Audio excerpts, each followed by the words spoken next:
Bonjour Sylvie. Bonjour Rabea.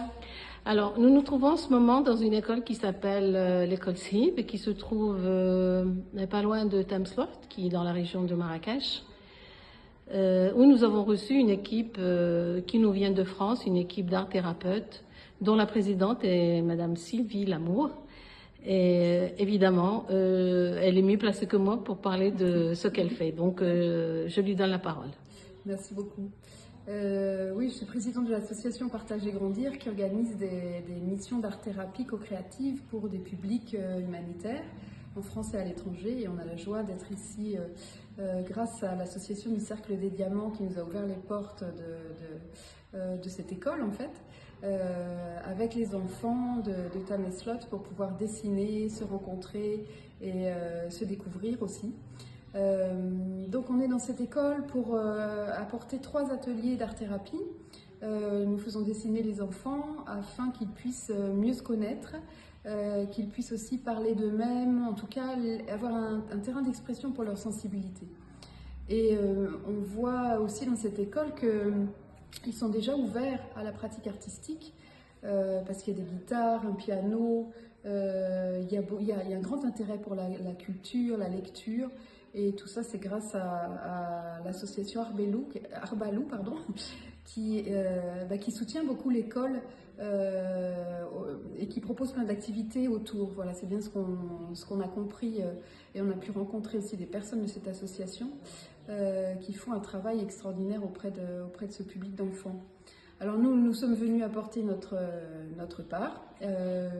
Nous sommes un groupe de bénévoles issus de différents endroits de la France. Et nous avons donc fait dessiner par groupe les enfants qui étaient assez timides, qui se demandaient quand même beaucoup qu'est-ce qu'on attend de nous, qu'est-ce qu'on a le droit de faire, qu'est-ce qu'on n'a pas le droit de faire. Et puis progressivement, voilà, on est rentré en contact, en lien. Et puis la proposition qu'on fait avec l'art-thérapie co-créative, c'est aussi de pouvoir transformer les dessins. Et ça, c'est quelque chose de rapidement amusant, dont les enfants se saisissent pour pouvoir mettre de la vie dans cette activité tout au long des 3 ateliers, c'est ce qui s'est produit. Donc entre le début et la fin, c'est vrai qu'on a des enfants qui ont pris leurs aises, qui ont retrouvé du sourire, qui ont tenté des choses, qui sont devenus aussi créatifs, qui ont eu des idées et qui les ont posées sur le papier.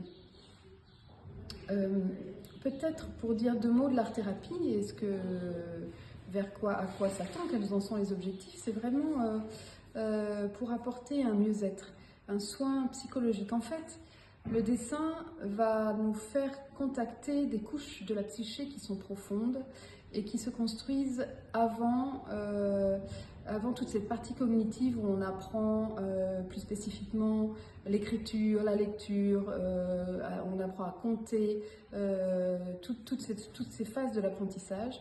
Et quand on dessine, eh bien, on va aller au contact du sensible et on va aller rencontrer cette partie de nous que souvent on a tendance à protéger, à mettre derrière des barrières, des murs, des cloches. On a vu ça dans les dessins. Des choses aussi qu'on préfère garder pour soi, parce que quand la vie de tous les jours est difficile, on a intérêt à protéger cette partie sensible. Mais si on n'écoute jamais, on ne va pas aller bien non plus. Si on n'écoute jamais, on ne va pas écouter son cœur, on ne va pas savoir ce qu'on aime, on ne va pas savoir s'orienter dans la vie. Donc on a besoin de consacrer du temps à cette partie sensible. Donc c'est une thérapie qui est conseillée aux personnes, je dis bien personnes en général, adultes ou enfants, qui ont des petits problèmes, on va dire psychologiques. Voilà, alors s'il y a des problèmes avérés, mais aussi pour mieux se connaître, pour aller vers le développement personnel par exemple, ou pour découvrir des potentialités en nous qu'on a laissées à l'état latent, parce que la vie nous emmène à toute allure dans une direction, avec beaucoup de responsabilités. Je pense surtout à beaucoup de femmes qui font cette pratique, qui viennent la découvrir et puis qui se révèlent à elles-mêmes au travers des dessins qu'elles produisent.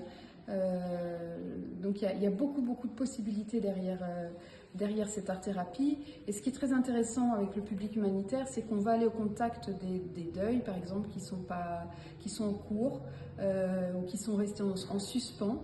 Et le fait de pouvoir exprimer des émotions comme la colère ou la tristesse, ça va permettre de faire avancer le processus du deuil. On va aussi être au contact des traumatismes qui ont pu se produire dans la vie de l'enfant.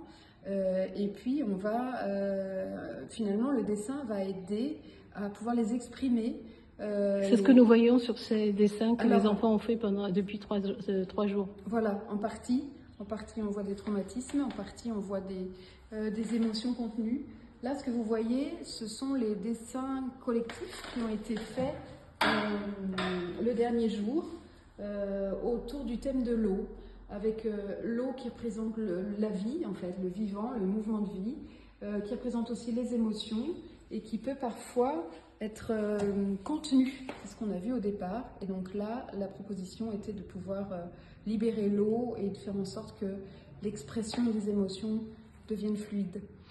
Oui, bien, merci beaucoup. Merci pour ces remarques. Je suis sûre qu'il y en a beaucoup qui ne connaissaient pas cette art-thérapie. Là, tu leur as ouvert un petit peu... Oui, c'est une petite entrée. Mais... Voilà, une petite entrée. et donc, c'est très intéressant. Vraiment, c'est quelque chose à faire et à connaître. En tout cas, merci beaucoup. Merci Sylvie. Merci à toute l'équipe qui était là. Et c'est vrai que vous avez fait un travail magnifique. À très bientôt, j'espère. Merci.